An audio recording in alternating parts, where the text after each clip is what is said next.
बरी महिला महाविद्यालय वार्षिक क्रीड़ा और सांस्कृतिक उत्सव अनुष्ठित हो जाइछि।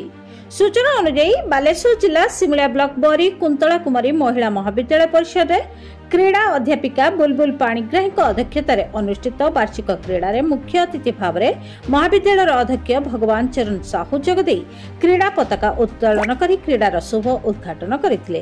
अन्यमानक मध्यरे अध्यापक विमल कुमार नायक, राजकिशोर साहू, अशोक कुमार पति, अध्यापिका रश्मिता पंडा, पुष्पलता सेनापति, सस्मिता त्रिपाठी, मंजुलता दास और वंदिता देव प्रमुख जोगदे वक्तव्य प्रदान करथिले।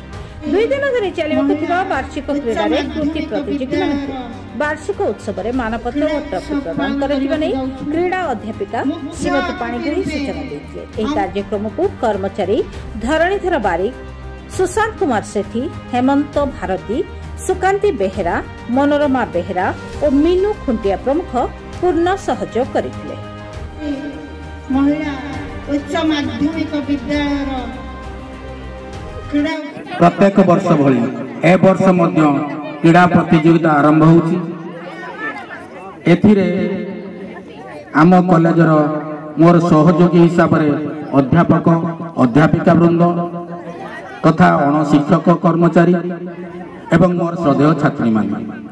तो प्रथमे मु आजिर ए उत्सव को श्रृंखला भाव आरंभ करथिबारु ए कॉलेजर पीटी मैडम बुलबुल पाणिग्राही महोदया तांको ठीक भाव में परिचालना करथिबारु मो अंतर तरफ धन्यवाद अर्पण करू। पंचभूत रे तैयारी आमर ए शरीर को सुस्थ और निरामय रखिबा पई क्रीडार आवश्यकता नितांत जरूरी।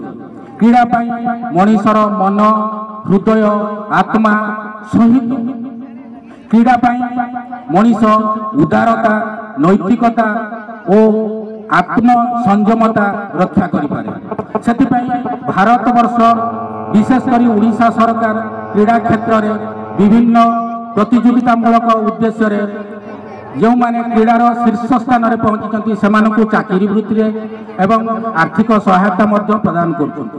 विशेषकर भारत वर्ष जो माने आमर स्वर्णिम अध्याय क्रीड़ा क्षेत्र में नाम उल्लेख कर सचिन तेंदुलकर, मोहम्मद अजहरुद्दीन, अभिनव बिंद्रा, पीटी उषा आज अन्यतम। तो प्रथम सभा शेष में मुझे कहवाक चाहे पिलामानंकु जो विभाग भाग नहीं से विभाग श्रेष्ठत्व प्रतिपादन करंतु एवं से मो तरफ शुभेच्छा और अभिनंदन।